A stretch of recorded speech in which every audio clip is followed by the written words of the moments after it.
কোনো বিশেষ পছন্দের খাবার আছে আলিফের, যেটা কিনা মায়ের কাছে সে আবদার করে করে খেত বা ঈদের দিনের জন্য স্পেশাল করে তৈরি করে দিতে বলতো?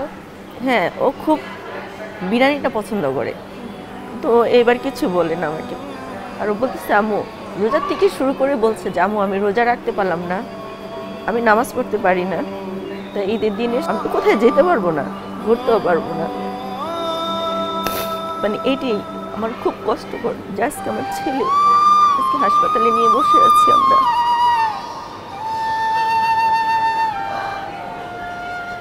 প্রত্যেক দিন নামাজ পড়ে বলি আল্লাহর কাছে, আল্লাহ যা হবার তো হয়ে গেছে, এখন তুমি আমার ছেলেটাকে আগের মতন সুস্থ করে দাও, ও যেন আবার আগের মতন 5 ওয়াক্ত নামাজ পড়তে পারে, কোরআন শরীফ পড়তে পারে, ও যেন স্কুলে যাইতে পারে, এটাই আমার আল্লাহর কাছে চাওয়া। ঈদের দিনের কোন বিষয়টাকে অনেক বেশি মিস করছো তুমি?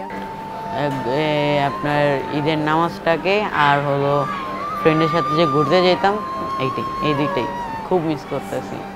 এমন কিছু চাওয়া নিয়ে, এমন কিছু আবদার নিয়ে আলিফের সাথে আপনার একটা অভিজ্ঞতা শেয়ার করেন ঈদের দিনের।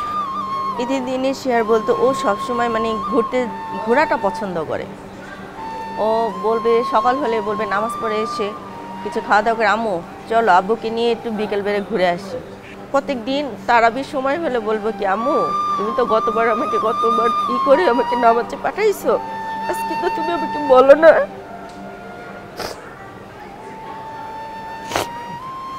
যে তুমি তো বলো না আম্মু নামাজ পড়ে যাওয়ার কথা, তখন আমি কি বলবো ওকে, কি দিয়ে সান্ত্বনা দিব?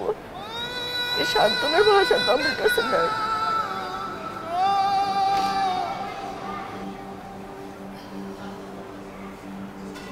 এই সময়টা কেটে যাবে আপা।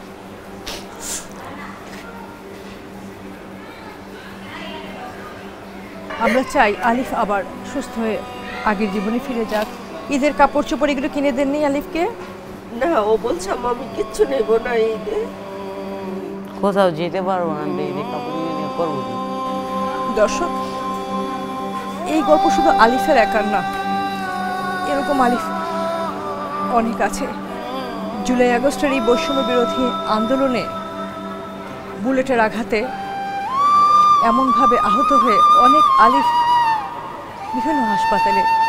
আজকে আলিফের আম্মা যেভাবে কষ্ট পাচ্ছেন, চোখের পানি ফেলছেন স্মৃতিগুলো মনে করে। এই স্মৃতিগুলো আলিফদের মতো যারা আহত অবস্থায় চিকিৎসা নিচ্ছে বিভিন্ন হাসপাতালে, তাদের আত্মীয় পরিজন, মা বাবা সবাই এরকমভাবেই স্মৃতিগুলো মনে করছেন আর এভাবেই চোখের পানি ফেলছেন।